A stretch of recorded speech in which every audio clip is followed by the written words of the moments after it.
দুরুদ ও সালাম রসুল পাক সাল্লাল্লাহু আলাইহি সাল্লামের উপর, যারা সাহাবের উপর, পাক পাঞ্জাতনের উপর, কুল আম্বালা সালামের উপর, বারমের উপর, খাজাগানোর উপর, চার তরিকার যত গাউস কুতুব ফির ওলি আল্লাহ গুজরে গেছেন সকলের উপর, হজরত মাওলানা কাজী রিয়াসাত আলী খান শাহজাহানপুরি রহমতুল্লাহর উপর, হজরত বরফকির আহমদ আসরার আলী উরুফে আমিনুদ্দিন সাহেব হানাফি রহমতুল্লাহর উপর, হজরত হাকিম আব্দুল হাকিম মুজাদ্দিদ রহমতুল্লাহর উপর।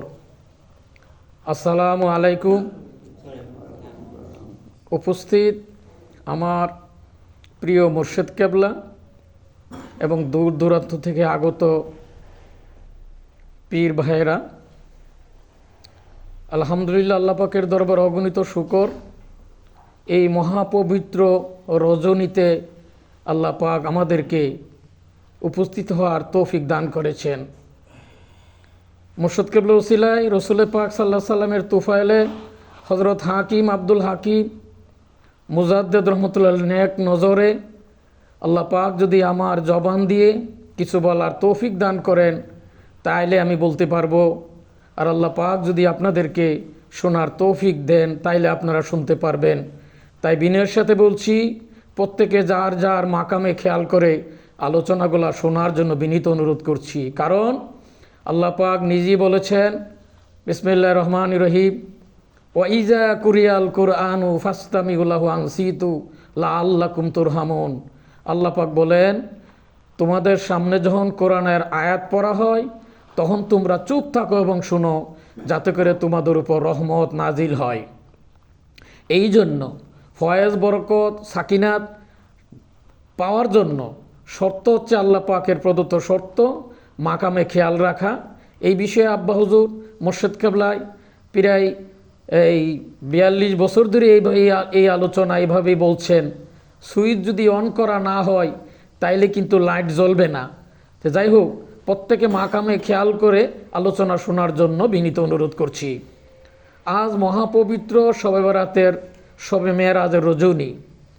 সর্বত্র রাত্রি, মেরাজ অর্থ ভ্রমণ, রাত্রি ভ্রমণ।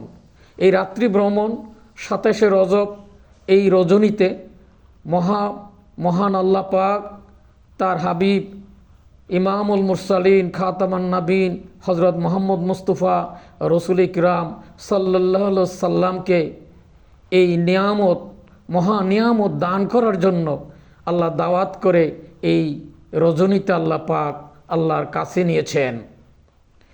আর এই জন্যই আল্লাহ পাক এটা উম্মতের জন্য এক মহান নিয়ামত। এই কারণেই আল্লাহ পাক আল্লাহর হাবিবকে শিখিয়েছিলেন ওই দোয়া, আল্লাহুম্মা বারিক লানা ফি রজাবান ওয়া শাবান ওয়া বাল্লিগুনা রামাদান। এটা আল্লাহ পাক আল্লাহর হাবিবকে শিখিয়েছিলেন উম্মতের কল্যাণের জন্য। আল্লাহর হাবিবের তো দরকার নেই দোয়ার। আল্লাহর হাবিব এই কিছুক্ষণ আগে যে আলোচনা করেছিল এই আঞ্জুম সাহেব, যে আল্লাহর হাবিবের খুশির জন্য আল্লাহ অনেক কিছু করেন, বিশেষ করে দুরুদ ও সালাম প্রেরণ করেন নিয়মিত। তো সেখানে আল্লাহর হাবিবের কিন্তু প্রয়োজন নেই। উম্মতি মুহাম্মদের জন্য এই দোয়া আল্লাহর হাবিবকে শিখিয়ে দিয়েছেন, যাতে এটা মডেল করে এই দোয়া যাতে করে উম্মতি মুহাম্মদ সাল্লাল্লাহু আলাইহি সাল্লাম দোয়া করেন, এই দোয়ার উসিলায় যাতে নিয়ামত প্রাপ্ত হন। আল্লাহুম্মা বারিক লানা ফি রজাবিন ওয়া শাবান ওয়া বাল্লিগুনা রামাদান। হে আল্লাহ, রজব ও শাবানের মধ্যে আল্লাহ তুমি বরকত দান করো এবং রমজান পর্যন্ত পৌঁছিয়ে দাও। এই মহাপবিত্র আল্লাহ পাকের 12টি মাসের মধ্যে 4টা বিশেষ গুরুত্বপূর্ণ মাস, এর মধ্যে 3টা মাস পর পর আল্লাহ দান করেছেন রজব, শাবান, রমজান। যেই মাসের মধ্যে, রজব মাসের মধ্যে যে মহাপবিত্র নিয়ামত আল্লাহ দান করেছেন, এই পবিত্র নিয়ামতের নাম হচ্ছে নামাজ। যে নামাজ আসসালাত মেরাজুল মুমিনিন। আল্লাহর হাবিব আল্লাহ পাকের সাথে মেরাজের মাধ্যমে সাক্ষাৎ লাভ করেছেন, আর আল্লাহর হাবিবের উম্মতের জন্য আল্লাহ পাক রেখেছেন নামাজের মাধ্যমে সাক্ষাৎ। এটা মহা নিয়ামত। আল্লাহর হাবিবকে আল্লাহ মেরাজের রাতে আল্লাহ পাক ওই রজনীতে আল্লাহর কাছে নিয়ে বিশেষ উপহার, শ্রেষ্ঠ উপহার, সর্বোচ্চ, এর উপরে কোনো নিয়ামত নাই, ওই নিয়ামতের নাম হইল নামাজ। এই কারণে এই নামাজ সম্পর্কে আল্লাহ পাক এর ক্রাইটেরিয়া, এর গুরুত্ব সম্পর্কে আলোচনা আল্লাহ নিজেই করেছেন। আল্লাহ বলেছেন, ইন্না সালাতা তানহা আনিল ফাহশাল মুনকার, নিশ্চয়ই নামাজ সমস্ত অন্যায় কাছ থেকে ফিরায় রাখবে।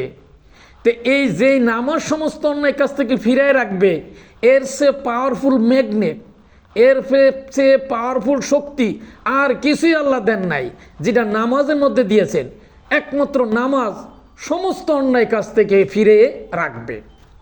এই মহা নিয়ামতটা আল্লাহ পাক দান করেছেন সেই সবে মেরাজের রজনীতে।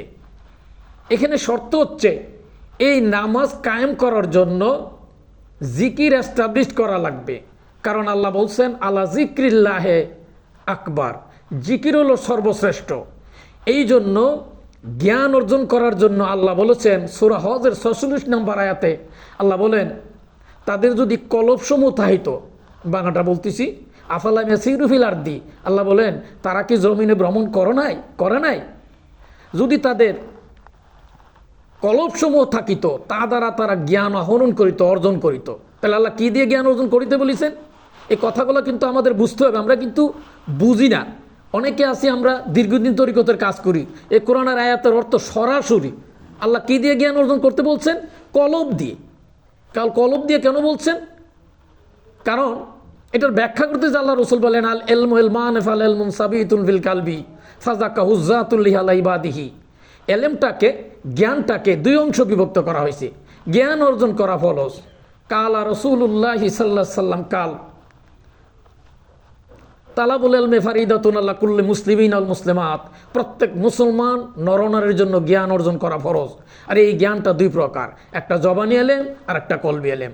জবানি এলেম বই পুস্তক পড়ে, কিতাবাদি পড়ে অর্জন করা যায়, কিন্তু কলবি এলেম এটা বই পুস্তক পড়ে, কিতাবাদি পড়ে অর্জন করা যায় না। আর ওই জ্ঞানের নাম বিশেষ জ্ঞান, তাই না? এর ক্রাইটেরিয়া কি? এই জন্য আল্লাহ বলছেন যে কি, কলবসমূহ জ্ঞান অর্জন করার জন্য যা বলেছেন, কলবসমূহ দিয়ে জ্ঞান অর্জন করতে বলছেন। এখন আল্লাহ বলছেন কলবসমূহ দিয়ে।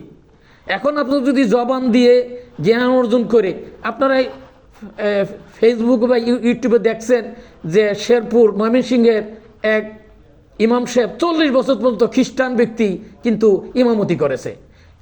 বাংলাদেশে এবং পৃথিবীতে এই ধরনের অহরহ ঘটনা ঘটতেছে। দেখতে মনে হয় যেন এক বিশাল মুসলমান, আসলে মুসলমান নয়, কাফের, মুশরিক, খ্রিস্টান, ইহুদি, নাসারা, বিভিন্ন কিছু। এটা শয়তান রূপে মানুষকে প্রতারিত করার জন্য এগুলা বিভিন্ন রকমের। তাহলে কীভাবে বুঝবেন? বুঝার জন্য ক্রাইটেরিয়া হচ্ছে, এই জন্যই আল্লাহ বলেছেন, আল্লাহ বাধ্যতা করে দিয়েছেন, বান্দার কল্যাণের জন্য আল্লাহ জানিয়ে দিয়েছেন যে তাদের যদি কলবসমূহ থাকিত, ও দ্বারা জ্ঞান অর্জন করিত। সূরা হজ 46 নম্বর আয়াত, ভালো করে ওগুলো দেখে নেবেন। তো যাই হোক, তাহলে কেন কলব দিয়ে জ্ঞান অর্জন করতে হবে? কলব দিয়ে যদি জ্ঞান অর্জন করা না হয়, এই পঞ্চেন্দ্রিয়ের জ্ঞান দ্বারা যে জ্ঞান অর্জন হবে, এই জ্ঞানের ভিতরে বিভিন্ন রকমের কি হবে, পদ ভ্রষ্ট হওয়ার সম্ভাবনা থাকে। এই কারণে এই আয়াতের ব্যাখ্যা করতে যে মুজাদ্দ আল ফেসানি রহমতুল্লাহ আলাইহি, উনি মুজাদ্দ আল ফেসানি সেজরা শরীফের ভিতরে আপনারা পড়বেন 292 নম্বর মুক্তুবে মুজাদ্দ আল ফেসানি মুরশেদ তথা ওয়ারাসাতুল আম্বিয়া তথা নায়েবে নবীর গুরুত্ব সম্পর্কে আলোচনা করতে যে মুজাদ্দ আল ফেসানি এই ক্রাইটেরিয়া উল্লেখ করেছেন। এখানে প্রথমেই বলেছেন, পূর্ণ আদব, খেদমত, মহব্বত ছাড়া কোনো লাভ নাই। এখানে 7 নম্বর একটা কথা মুজাদ্দ আল ফেসানি বলেছেন যে মুর্শিদের প্রতি যদি কোনো রকমের দুষ্কৃতি অনুসন্ধানে এবং কোনো কিছু যদি ভুল মনে হয়, তা সঠিক মনে করিবে, কারণ তিনি যাহা কিছু করেন আল্লাহর পক্ষ থেকে করেন। 7 নম্বর। 8 নম্বর কথা এখানে উল্লেখ করা হয়েছে, মুজাদ্দ আল ফেসানি বলতেছেন যে সর্বকাজে তোমরা কি করো, মুর্শিদের অনুকরণ করো। তাইলে অর্থাৎ মুর্শিদ যেভাবে খায়, মুর্শিদ যেভাবে নামাজ পড়ে, মুর্শিদ যেভাবে কথা বলে, তাতে কি হবে? মুর্শিদ মানে পরীক্ষিত, মুর্শিদ মানে ওয়ারাসাতুল আম্বিয়া, মুর্শিদ মানে আল্লাহর বন্ধু, নাকি সন্দেহ আছে? যে সে অন্ধ থাকলে তো আর মুর্শেদ হইতে পারে না। মুর্শেদ মানে কি? মুর্শেদ মানে কি? মুর্শেদ আরবি শব্দ, এর বাংলা হইল পথ প্রদর্শক। ওমা ইউদুল ফালান তাজাদুলিয়া মুর্শেদা, এর মুর্শেদ। পীর কোরআন শরীফে নাই, নামাজ কোরআন শরীফে নাই, রোজা কোরআন শরীফে নাই, এটা প্রতিশব্দ। মুর্শেদ, মুর্শেদের প্রতিশব্দ হইল পীর। পীর ফার্সি শব্দ, যার অর্থ বৃদ্ধ। এই বৃদ্ধ পড়তে জ্ঞান বৃদ্ধ, আল্লাহর পরিচয় লাভে, নৈকট্য লাভে জ্ঞান অর্জন করে যে বৃদ্ধ হয়েছে। তো যে কথা বলছিলাম, তাহলে এখানে কলব দিয়ে জ্ঞান অর্জন করতে বলা হয়েছে। কলব দিয়ে যদি জ্ঞান অর্জন না করে, তাইলে এখানে আল্লাহ এই আয়াতের ব্যাখ্যা করতে যে আল্লাহ নিজে বলেন ওয়ালা তুতিমান আগে ফালনা কালবাহু আন যিকরিনাহু ওয়াত্তাবা হাওয়াহু ওয়া কানা আমরু ফুরুতা, যাদের অন্তঃকরণ আল্লাহ স্মরণ থেকে গাফেল, তার যাবতীয় কাজ ক্ষতিকর। অপর আয়াতে আল্লাহ পাক বলতেছেন যে বান্দা যখন আল্লাহ লা তুদরিকুল আবসার ওয়া ইদরিকুল আবসার ওয়া লাতিফুল খাবির, বান্দা যখন আল্লাহর মহব্বতে, এই চর্মচক্ষে দেখিতে অক্ষম, বান্দা যখন আল্লাহর মহব্বতে, প্রেমের কারণে, ভালোবাসার কারণে আল্লাহ তখন তার অন্তরে অন্তর্চক্ষু দান করেন। এবং আল্লাহ বলতেছেন যে এই অন্তর্চক্ষু দ্বারা যে দেখিল, কি দেখিল? সেও সত্তাকে। সেও সত্তা কোনটা? সেও সত্তাকে দেখিল। সে দেখিল, সে উপকৃত হইল এবং সে নিজেকে চিনতে পারলো। আর যে দেখিল না, সে স্বীয় সত্তাকে ক্ষতিগ্রস্ত করলো। আল্লাহ বলছেন আমি তার রক্ষক নই। বলেন তো, আল্লাহ যদি কারো রক্ষক না হয়, সে কি পথ চলতে পারবে? তাহলে স্বীয় সত্তাকে যদি চিনতে হয়, তাহলে কি দিয়ে চিনতে হবে? এই অন্তর চক্ষু। এই জন্য কোরআন পাকে আল্লাহ পাক বারবার বলছেন অন্ধর চক্ষুবান কি সমান হইতে পারে? এর ব্যাখ্যা করতে যে আল্লাহ সূরা বনী ইসরাইল 15 পারা 72 নম্বর আয়াতে বলতেছেন। আমি কিন্তু এই আয়াতের ব্যাখ্যাই করতেছি, কলব দিয়ে জ্ঞান অর্জন করতে হবে কেন। এই আয়াতের ব্যাখ্যা কোরআন পাকে অনেক আয়াত দিয়ে এই আয়াতের ব্যাখ্যা করছেন আল্লাহ নিজে। সূরা বনী ইসরাইলের 15 পারা 72 নম্বর আয়াত আল্লাহ পাক বলতেছেন ওমান কানা ফি হাযিহি আমা ফাকুম ফিল আখিরাতি আমা ওয়াদাল্লু সাবিলা। আল্লাহ বলতেছেন দুনিয়াতে অন্ধ, আখিরাতে অন্ধ এবং সে চরম পথভ্রষ্ট। কোন ব্যক্তি? ওই কলব দিয়ে যে জ্ঞান অর্জন করে নাই সেই ব্যক্তি। আর কলব দিয়ে যে জ্ঞান অর্জন করে নাই, এটাকে জ্ঞান অর্জন করার জন্য কলবকে বিশুদ্ধ করতে হবে, আত্মশুদ্ধি করতে হবে। মহা উপঢৌকন যে নামাজ আল্লাহর হাবিবকে আল্লাহ পাক দিলেন, আমাদের জন্য দিলেন। এই নামাজকে যদি কায়েম করতে হয়, কোরআন পাকের 81 জায়গা নামাজ কায়েম কথা বলা হয়েছে, আর এক জায়গা বলা হয়েছে পড়ার কথা। কায়েম বলতে আমাদের দেশে আমরা অনেক সময় ভুল মনে করি। কায়েম মানে শুদ্ধ করে পড়া, কায়েম মানে আমি নিজে পড়লাম আরও সবাইকে পড়ানোর চেষ্টা করা, এ হলে কায়েম। এটা কায়েম নয়। কায়েম হলো নামাজ প্রতিষ্ঠিত। নামাজ যখন প্রতিষ্ঠিত হবে, তখন এই নামাজ সমস্ত অন্যায় কাছ থেকে ফিরে রাখবে, একটা অন্যায়ও করবে না। নামাজ যখন হবে, তখন নফস মুতমাইন্না হবে। ইয়া তখন নফসুল মুতমাইন্না তুরজি আল্লাহ রব্বিকি রাদিয়াতাম মারদিয়া ফাদিখুলি ফি বাদি ওয়াদিখুলি জান্নাতি। নামাজ যখন কায়েম হবে, তখন নফস মুতমাইন্না হবে, আত্মশুদ্ধি হবে এবং নামাজ তার মেরাজ হবে। সে কোনো অন্যায় কাজ করবে না, সে আল্লাহর বন্ধু হবে। সে এবং অন্তর চক্ষুর বিকাশ আল্লাহ তার বক্ষকে উন্মোচন করে দেবেন। আফামান সরাল্লাহু সাদরাহুল আল ইসলাম ফাহু আলা নূরিহি মিন রাব্বিহি আলা রব। তখন আল্লাহ তার বক্ষকে, ওই বান্দার বক্ষকে আল্লাহ উন্মোচন করে দিবেন। উন্মোচন যখন করে দেবেন, তখন সে রবের নূরে পরিচালিত। ওই ব্যক্তির পক্ষে কি অন্যায় কাজ করা সম্ভব হবে? সম্ভব হবে না। তখন ওই ব্যক্তির নামাজ হবে, ওই ব্যক্তির নামাজ হবে মেরাজ, এবং ওই ব্যক্তির নামাজ সমস্ত অন্যায় কাজ থেকে ফিরে রাখবে। তাইলে এই যে জ্ঞানটা, এই জ্ঞানটা হলো বিশেষ জ্ঞান। এই আয়াতের আলোচনা করতে যে আল্লাহ পাক একটা ঘটনা তুলে ধরেছেন। এই ঘটনা হইল হযরত মুসা আলাইহিস সালাম এবং খিজির আলাইহিস সালাম। এই ঘটনা কলব দিয়ে যে জ্ঞান অর্জন করতে হবে, এর বিশেষ ব্যাখ্যা ওই ঘটনা দিয়ে আল্লাহ এখানে তুলে ধরেছেন। মুসা আলাইহিস সালাম, খিজির আলাইহিস সালামের ঘটনা অনেক বড় ঘটনা। এখানে যে ঘটনা ঘটেছে 82 নম্বর আয়াতে খিজির আলাইহিস সালামের কথাটি এখানে আল্লাহ পাক তুলে ধরলেন। এখানে খিজির আলাইহিস সালাম বললেন, আপনি বুঝবেন কি করে? আল্লাহ যে আপনাকে ওই জ্ঞান দেন নাই, ওই জ্ঞানের নাম হইল বিশেষ জ্ঞান। যেই জ্ঞান এলমে লাদুনি 29 নম্বর মাকাম পর্যন্ত যখন এক্সিট করবে, তখন এই জ্ঞান অর্জন হবে। এই জ্ঞান আল্লাহ প্রদত্ত জ্ঞান, বিশেষ জ্ঞান। তো যাই হোক, তাইলে এই যে বিশেষ জ্ঞান অর্জন করার জন্য কলব দিয়ে জ্ঞান অর্জন করতে হবে, অর্থাৎ আত্মশুদ্ধি লাগবে। কলব যদি পবিত্র না হয়, আত্মশুদ্ধি না হয়, আর এই জন্য আল্লাহ বলছেন কলব দিয়ে যখন জ্ঞান অর্জন করবে, কলব যখন পবিত্র হবে, আল্লাহ যিকরিল্লাহে তাতমাইনুল কুলুব, এটা হইল কলবের যে রোগ, এই রোগ মুক্তির জন্য যে ওষুধ, এই ওষুধের নাম হইল ফি কুলুবিহিম মারাদুন, এর ওষুধ হলো একমাত্র আল্লাহ জিকির। এই জন্য আল্লাহ বলছেন আল্লাহ যিকরিল আকবার। আর জিকিরের ক্রাইটেরিয়া কি, জিকিরের ক্রাইটেরিয়া সম্পর্কে কিভাবে করতে হবে আল্লাহ সুন্দর করে এই ব্যাখ্যা আল্লাহ নিজেই দিয়েছেন। সূরা নিসা 5/103 নম্বর আয়াত আল্লাহ পাক বলেন ফাইজা কাদাইতুমুস সালাতা ফাযকুরুল্লাহ কিয়ামা ওয়া কুদালা জুনুবিকুম, তোমরা যখনই নামাজ থেকে ফারেক হও, উপবেশন অবস্থা, দণ্ডায়মান অবস্থা ও শায়িত অবস্থা আল্লাহ স্মরণ করো। অর্থাৎ নামাজ বাদে সর্বসময় আল্লাহর জিকির করার কথা বলছেন। তাহলে কিভাবে জিকির করবে? কেউ বলবেন আমি ব্যবসা করব কি করে, চাকরি করব কি করে, কেউ বলবো আমি খেয়াল করে ঘুমাই গেলাম আমার জিকির হয়ে গেল। না না, সর্বসময় জিকির করতে হবে এবং এটা সম্ভব। কিভাবে সম্ভব? আল্লাহ বলছেন রিজালুল্লাহ তুলহিহিম তিজারাতুল্লাহ বাইউন আন যিকরিল্লাহ, এমন এক দল লোক আছে যাদেরকে দুনিয়ার ব্যবসা বাণিজ্য ক্রয় বিক্রয় কিছুই আল্লাহর জিকির থেকে বিরত রাখতে পারে না। এর ব্যাখ্যা করতে যায় নকশবন্দ রহমতুল্লাহ ব্যাখ্যা করেন, এই মানবের যে এই দেহ দুনিয়ার কাজে ব্যস্ত থাকবে, দুনিয়ার কাজকর্ম করবে, আর তার স্পিরিচুয়াল বডি, তার কলবসমূহ, তার যে আত্মা আছে মূল সত্তা, ওই মূল সত্তা আল্লাহর দিকে আল্লাহর জিকিরে মশগুল থাকবে। আর এটাকে জিকির উপযোগী করার জন্য, ওই রূপ দূরীভূত করার জন্য আল্লাহ ক্রাইটেরিয়া দিয়ে দিয়েছেন ইয়া আইয়ুহাল্লাযিনা আমানু ওয়াবতাগু ইলাইহি ওয়াসিলাতা ওয়াজাহিদু ফি সাবিলিল্লাহ লাআল্লাকুম তুফলিহুন। এই বিশেষ জ্ঞান কলব দিয়ে জ্ঞান অর্জন করার জন্য যেইখানে গেলে অর্জন করা যাবে এটাকে বলা হয়েছে মাধ্যম, উসিলা। যাই হোক, এই উসিলার মাধ্যমে এই জ্ঞান অর্জন করতে হবে। অর্থাৎ যারা প্রকৃত ওয়ারাসাতুল আম্বিয়া, নায়েবে নবী, তাদের মাধ্যমে এই জ্ঞান অর্জন করতে হবে।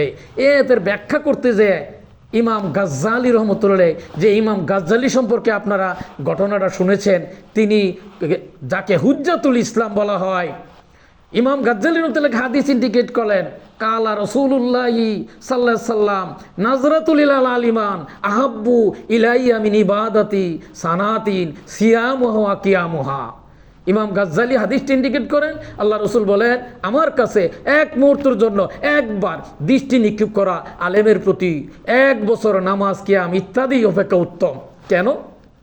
এই আয়াতের ব্যাখ্যা করতে যে আমাদের মাযহাবের ইমাম আবু হানিফা রাহমাতুল্লাহ তিনি আয়াতের ব্যাখ্যা করতে যে তিনি বলেন লাউলা সালাতাম লাখালাক নুমান, আমি নুমান খালাক হয়ে যাইতাম যদি এই পঞ্চম পুরুষ আবু জাফর সাদেক রহমতুল্লাহ ও পাকের রহমতুল্লাহের কাছে আমি যদি 2 বছর সময় না দিতাম, তাহলে আমি কি করতাম? আমি নুমান ইবনে সাবেদ আমি বরবাদ হয়ে যাইতাম। যে ইমাম আজম আবু হানিফা রহমতুল্লাহ এক যুবক উজু করতেছিল, তিনি বলছেন এই যুবক তুমি কি জিনা করেছ? যুবক জিজ্ঞাসা করলো হুজুর আপনি কিভাবে বুঝলেন? তুমি যে উজু করতেছো উজুর পানিতে জিনার গুনাহ পানিতে, উজুর পানিতে ভেসে ভেসে যাচ্ছে। কি ছিল দৃষ্টি? তিনি আর কেউ নন, তিনি ইমামে আজম আবু হানিফা রহমতুল্লাহ আলাইহি। তিনি বলেছেন লাউলা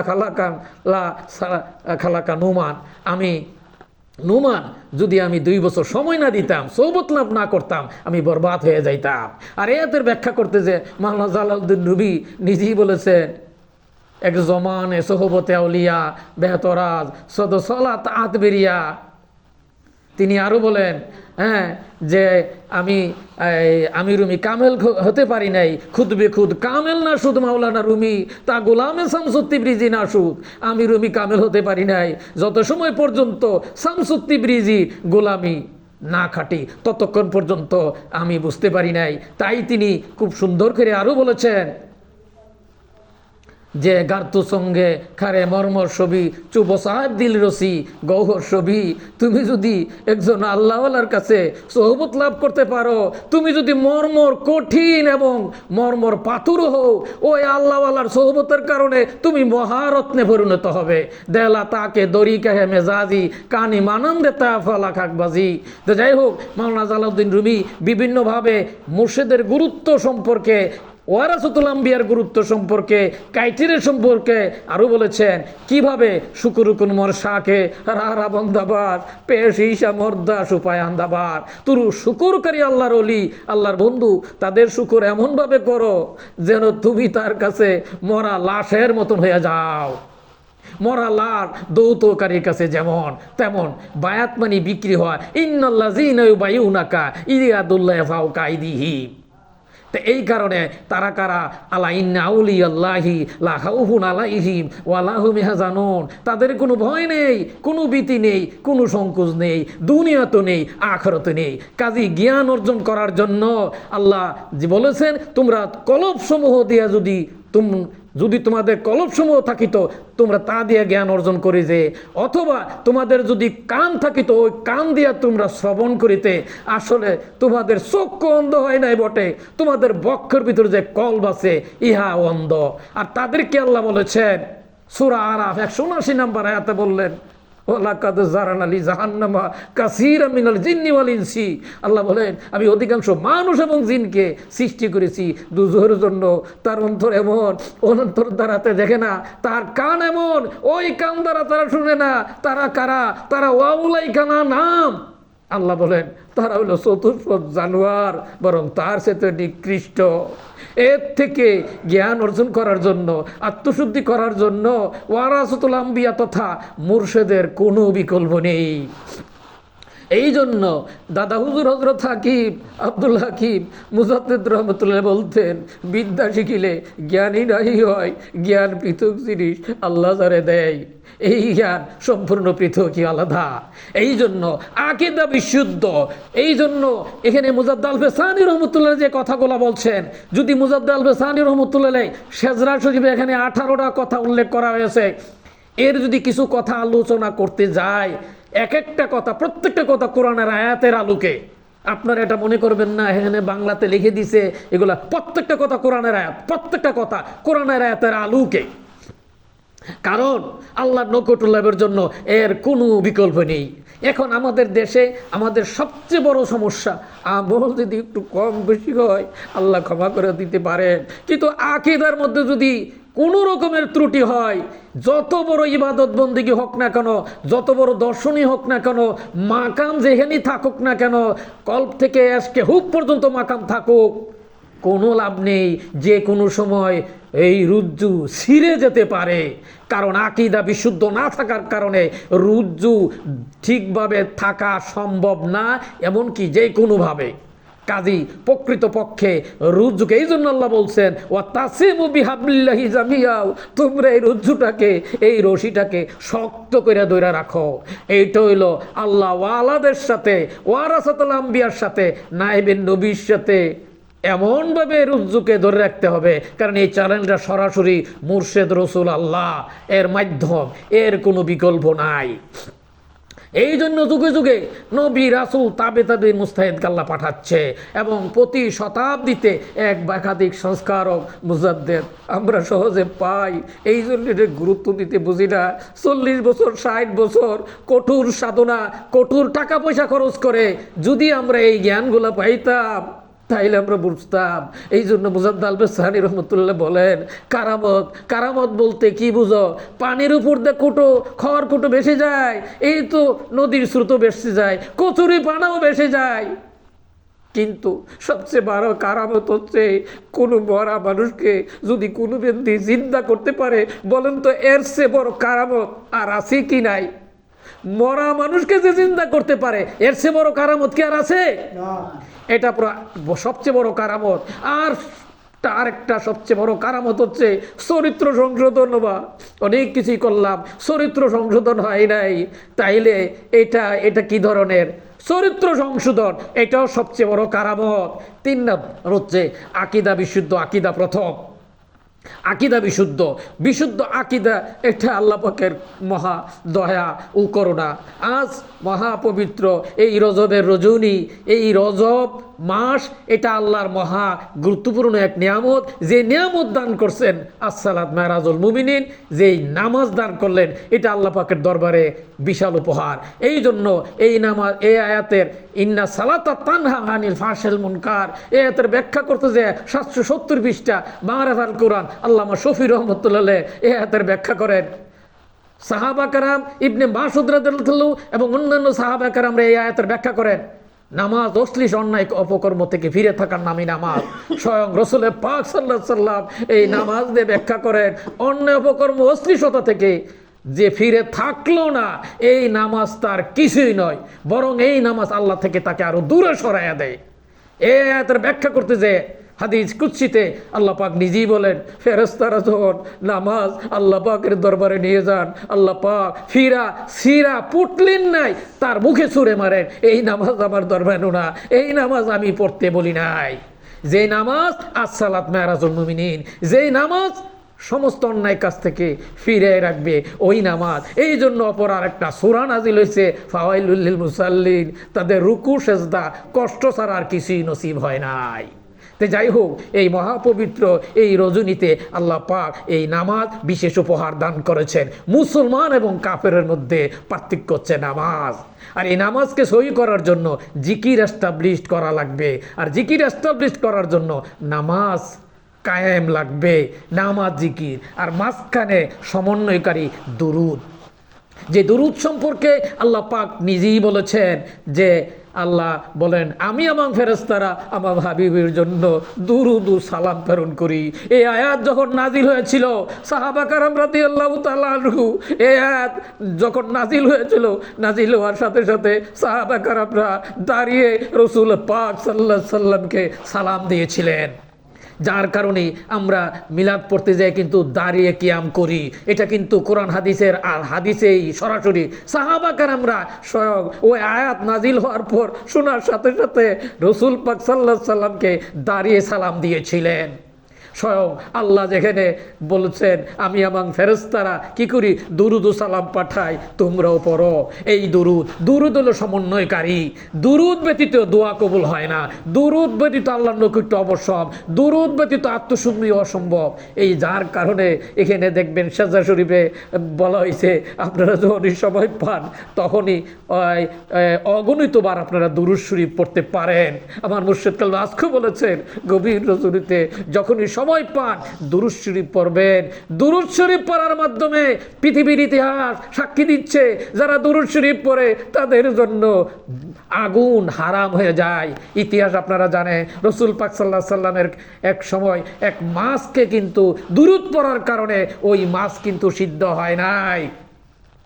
বিশিষ্ট একজন আল্লাহর ওলি, তিনি দুরুদ পড়ার কারণে 70 বছর পরে ইবনে সুলাইমান রাহমাতুল্লাহ আলাইহি, একজন আল্লাহর ওলি, 70 বছর পরে ওনার লাশটা যখন উঠানো হয়েছিল, উঠানোর পরে তখন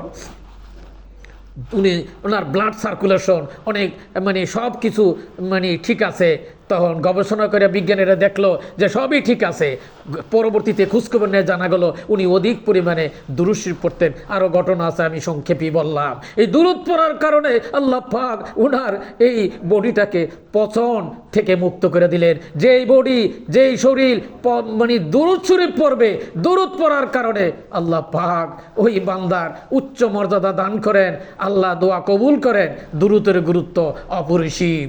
কাজী আল্লাহ খায় না, আল্লাহ ঘুমায় না, আল্লাহ কিছু করেন না, কিন্তু আল্লাহর হাবিবের জন্য দুরুদ ও সালাম পাঠায়। যাই হোক, এই মহাপবিত্র এই রজব মাস, রজবের পরে আসতেছে শাবান, শাবানের পরে আসতেছে রমজান, পরপর 3টা মাস গুরুত্বপূর্ণ মাস। এই মহা রজনী রজব, এই যে মেরাজের ঘটনারা আপনারা শুনেছেন। তো সর্বোচ্চ কথা হচ্ছে এটুকুই, আল্লাহ পাক আমাদেরকে যেই নেয়ামত দান করেছেন, এই নেয়ামতের আমরা শুকরিয়া আদায় করতে হবে। বাহ্যিক দর্শন থেকে আমাদের বিরত রাখতে হবে। আকীদা যদি বিশুদ্ধ না হয়, মুর্শেদ কেবলা, মুর্শেদ মানে কি? মুর্শেদ মানে হচ্ছে ওয়ারাসাতুল আম্বিয়া। ওয়ারাসাতুল আম্বিয়া মানে নায়েবে। কথাটা কি বুঝতেছেন? আলোচনা যে করা হয়েছে যে এখানে তদানীন্তন নবী রাসূল অন্যান্য নবী রাসূলগণ এবং শেষ জামানের উম্মতের গুরুত্ব, এই উম্মতের গুরুত্ব এত গুরুত্ব দিছেন, আপনারা কি বুঝতে পারেন নাই? এই কারণে ঈসা আলাইহিস সালাম শেষ জামাতার উম্মত হয়ে আসতে চাইছেন। কি মনে করছেন আপনারা? এমনি এমনি? কি গুরুত্ব যে উম্মত হয়ে আসতে চাচ্ছেন এবং ঈসা আলাইহিস সালাম আসবেন। এই উম্মতের এত গুরুত্ব, নৈকট্যের দিক দিয়ে এই উম্মতকে আল্লাহ এত গুরুত্ব দিচ্ছেন যে উম্মত কি করবেন, যে মুজাদ্দ আল ফিসানি সম্পর্কে হাদিস ইন্ডিকেট, একটা হাদিস ইমাম জালালউদ্দিন সুয়ুতি একটা হাদিস ইন্ডিকেট করেন, ইউবাসু রাজুলুন আলা আহাদা আশারা মিয়াতু সানাতিন ইসমু বাইনাহুমা জাবেরাইন সুলতানাইনি ইয়াদিখুলুল জান্নাতা বিশাফাআতা কাযা কাযা মিনান নাস। আল্লাহ রাসূল বলেন 11 হিজরিতে এক মহান ব্যক্তির আবির্ভাব হবে, তিনি সুন্নতকে পুনর্জীবন করবেন এবং যার মাধ্যমে অসংখ্য লোক বেহেশতে প্রবেশ করবে। তো যাই হোক, আল্লাহর ওলিরা, আল্লাহর বন্ধু, তাদের মাধ্যমে এখানে বাহ্যিক দর্শন এবং এখানে 8 নম্বর যে পয়েন্ট, মুর্শিদের সর্বকাজ অনুসরণ, নামাজ, রোজা, হজ, যাকাত, সূরা, যা কিছু আছে সব কিছু মুর্শিদ ভিন্ন অন্য কিছু অনুকরণ করতে গেলেই বিপদের সম্ভাবনা। এখানে নেকড়ে বাঘ যেমন একা একা যদি কেউ চলে আঁকড়ে ধরবে, এখানে গাইডলাইন আল্লাহ দিছে, এর দায়িত্ব তো নিছে। মুর্শিদ মানে কি? দায়িত্ব নিছেন। এই দায়িত্ব নেওয়ার কারণে দায়িত্ব এখানে অন্য এদিক ওদিক করা যাবে না। এক মন এক দৃষ্টিতে মুর্শিদকে অনুকরণ এবং অনুসরণ দুইটাই করা লাগবে, কারণ এর ব্যতিরেকে কিছু করতে গেলেই পদলঙ্ঘন এবং বিভ্রান্ত হওয়ার সম্ভাবনা আছে। শয়তান ওইখানে আক্রমণ করে। আপনার ইতিহাস জানেন, শয়তান বিশিষ্ট ওলিদের ইতিহাস, বুজুর্গদের ইতিহাস, বিশিষ্ট মুফতিদের ইতিহাস আপনারা জানেন যে কোনো কিছু দিয়েই শয়তানের সাথে উত্তর দিয়ে পারে নাই। শেষ পর্যন্ত উত্তর দিয়েছিল ইমাম রাজি রহমতুল্লাহ, সেই ঘটনা উত্তর দিয়েছিল বিনা হিসাবে আল্লাহ এক। এই ঘটনা ওনার মুর্শিদ ওনাকে সহযোগিতা করেছিল। উত্তর, শয়তান কোনো মানুষকে যদি প্রশ্ন করা শুরু করে, সে এত জ্ঞানী, উত্তর নাই, উত্তর দিতে পারবে না কেউ, শুধুমাত্র মহান মুর্শিদ এবং ওয়ারাসাতুল আম্বিয়ার সহযোগিতা ব্যতীত আকীদা যদি বিশুদ্ধ থাকে, উত্তর ওখান থেকে আসবে, মাকাম থেকে আসবে, আল্লাহর পক্ষ থেকে আসবে। এছাড়া উত্তর দেওয়ার মতন কোনো রাস্তা নাই, কোনো পথ নেই। এই কারণে একাগ্রতা একমাত্র অন্য দিক খেয়াল থেকে মুক্ত থাকার কথা বলা হয়েছে। বিশ্বাসের মধ্যে ঘাটতি থাকে, মুর্শিদ যা কিছু করেন এখানে এলহামের মাধ্যমে সম্পাদিত হয় এবং এই বিষয়ের জ্ঞানগুলা সম্পাদিত হয়। এই যদি বুঝ না থাকে, যদি আমি বাহ্যিক অনুসরণ করতে থাকি, বাহ্যিক দেখতে থাকি, বিভ্রান্ত হওয়া ছাড়া আর কিছুই হবে না। এই জন্য মুর্শিদ যা করে সব ঠিক করে, এটাই ধরতে হবে। এ ধরা ছাড়া কোনো পথ নেই, কারণ ভুল হওয়ার সম্ভাবনা আছে এবং বিভ্রান্ত হওয়ার। যতজন বিভ্রান্ত হচ্ছে তারা কিন্তু এই ধরনের বাহ্যিক মায়ের পেছে শয়তানের সাথে হেরে গেছে। মুর্শিদের সাথে যদি কেউ ওই ধরনের রুজ্জুকে শক্ত করে ধরে রাখে, মুর্শিদের পূর্ণ অনুসরণ এবং অনুকরণ করে, শয়তানের কোনো ক্ষমতাই নাই। ইন্নাহু লাইসা লাহু সুলতানুন আলাল্লাযিনা আমানু রাব্বিহিম ইয়াতাওয়াক্কালুন। শয়তানের কোনো ক্ষমতা নেই। যারা ইমানদার তারা ইমানদার, যারা মুর্শিদকে বায়াত গ্রহণ করার পরে তারা বিক্রি হয়ে গিয়েছে, এটা যেন মনে রাখে এবং বায়াতের অঙ্গীকার অনুযায়ী ওয়াদা অনুযায়ী কাজ করে, তাইলে বিভ্রান্ত এবং শয়তান গাফেল, শয়তান বিভ্রান্ত করার ক্ষমতা রাখে না, কারণ সে প্রকৃত ইমানদার। শয়তান তাকেই বিভ্রান্ত করতে পারে যিনি পরবর্তী আয়াতে বলা হয়েছে সে কুফুরি করে, যে প্রকৃত ঈমান রাখতে পারে না। এই জন্য ঈমানদারের উপরে শয়তানের কোনো আক্রমণ থাকতে পারে না। যখনই আক্রমণ হবে তখনই মনে করতে হবে সে জিকির থেকে গাফেল এবং আকীদার মধ্যে বিশুদ্ধ। আমলে যদি ত্রুটি হয়, কম বেশি হয়, আল্লাহ ক্ষমা করে দিতে পারেন, কিন্তু আকীদার মধ্যে যদি ত্রুটি হয় এখানে ক্ষমা নেই। এখানে শেষ পর্যন্ত নৈকট্য যাওয়া অসম্ভব। আজহাজিল এত ইবাদত করার পরই সামান্য একটু অস্বীকার করার কারণে সে কিন্তু সমস্ত আমল শেষ হয়ে গেছে নিমিষের মধ্যে। তাই শুকর করুন মোর শাকের আর বন্দাবার পেশিসা মুর্দার সুপাহান্দাবার। শুকরকারী আল্লাহর ওলিদের মাধ্যমে এইভাবে শুকর আদায় করতে হবে, তাদের কাছে মরা লাশ হয়ে যেতে হওয়ার মতন। ওই রকম না হইলে আল্লাহর নৈকট্য লাভ অসম্ভব। কারণ মুর্শেদের রেজামন্দির মাধ্যমে, মুর্শেদের মাধ্যমে একজন নৈকট্য লাভ করবে। নৈকট্য লাভের বিকল্প কোনো ব্যবস্থা নাই। নিজে নিজে নৈকট্য লাভ করতে পারবে না। কথা বুঝার চেষ্টা করি আমরা। রসুল পাক সাল্লাল্লাহু আলাইহি সাল্লামের আগেও এত নবী রাসূল আসছে কি জন্যে? নিজে নিজে যদি আল্লাহ কারো জ্ঞান দিতেন, বুঝ দিতেন, এত নবী রাসূল কেন আল্লাহ পাঠাইলেন? পরবর্তী ওলি আল্লাহগণ কেন পাঠাচ্ছেন আল্লাহ? নির্বাচিত আল্লাহ পাকের রসুল বলেন প্রতি শতাব্দীতে এক বা একাধিক এই জ্ঞান, বিশেষ জ্ঞান আল্লাহ পাকের দয়ায়, মুর্শিদ কেবলার উসিলায় হযরত হাকিম আব্দুল হাকিম মুজাদ্দেদ রহমাতুল্লাহের নেক নজরে আল্লাহ পাক মহা নিয়ামত তরিকে খাস মুজাদ্দিদিয়ার মাধ্যমে আমরা পেয়েছি। এর শুকরিয়া আদায় আমরা যদি আজীবন করতে থাকি, এর আদায় আমরা করতে পারবো না। এই জন্য আমাদের উচিত বাহ্যিক দর্শন থেকে, হেফাজত থেকে আমরা সর্বসময় যদি আল্লাহর এই আইনটাকে, এই কথাটাকে ফলো করি, একাধিক পথ প্রদর্শক ক্ষতিকর, একাধিক পথ প্রদর্শক যখনই কেউ অনুকরণ করবে সে নিশ্চিত বিভ্রান্ত হবে। কারণ এই ব্যাপারে আল্লাহ দিয়েছেন, ক্রাইটেরিয়া দিয়েছেন। আমরা অনেক সময় বুঝতে পারবো না। 10টা লোকের যদি কথা শুনি, কোনটা আমি মানব? এক মুর্শেদ, এক আল্লাহ, এক রসুল, এর বিকল্প অন্যদিকে এদিক ওদিক তাকাইলি শয়তান ওইখানে বসে যায় মাসির মতন বইসে। শয়তান হযরত বাইজিদ বুস্তামি রহমতুল্লাহ উনি একদিন বসে আছেন, দেখতেছেন গাছের ডালে আজাজিল শয়তান বসে আছে। জিজ্ঞাসা করলো, কি ব্যাপার, তুমি বসে আছো কি জন্য? আমার কোনো কাজ নাই। কারণ আমি একটু এমন ছোট্ট একটা কাজ করি, ঘটনাটা আমি পুরো বললাম না, ছোট্ট কাজ করি। যেমন একটা ওই যে মিষ্টির শিরার থেকে আঙ্গুল দিয়ে একটু রস এক জায়গায় লাগাই দিল, পিঁপড়ে আসলো, এখানে বিড়াল আসলো, মারামারি হলো, অনেক কিছু হইলো, পরে অনেক কিছু ঘটনা ঘটে গেল। শয়তানের কাজ হচ্ছে এটুক করে দেওয়া, একটু বীজ, এই সূক্ষ্ম মাত্রার বীজ বপন করে দেওয়া।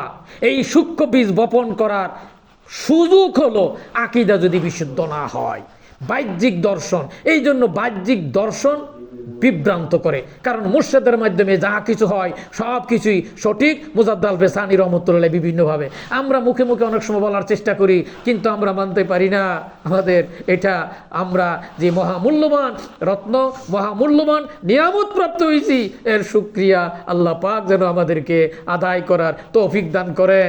কারণ এই আয়াতের মাধ্যমে এই জ্ঞান বিশেষ জ্ঞান। এই জন্য সূরা কাহাবের 15 পারায় যে আয়াত বললাম, পরবর্তীতে সুলাইমান আলাইহিস সালাম এবং রানী বিলকিসের ঘটনা দিয়েও বিশেষ জ্ঞানের কথা উল্লেখ করা হয়েছে। এই জ্ঞান আল্লাহ ওয়ালাদের মাধ্যমে অর্জন করতে হবে। এখানে কল্প থেকে শুরু করে এসকিহুক পর্যন্ত এই যে জ্ঞানগুলো আছে, প্রত্যেকটা জ্ঞানগুলো মাকামগুলো এক্সিট করে আল্লাহর সেই বিশেষ জ্ঞান নিয়ামত প্রাপ্তির জন্য প্রচেষ্টা করতে হবে। এর কোনো বিকল্প নেই।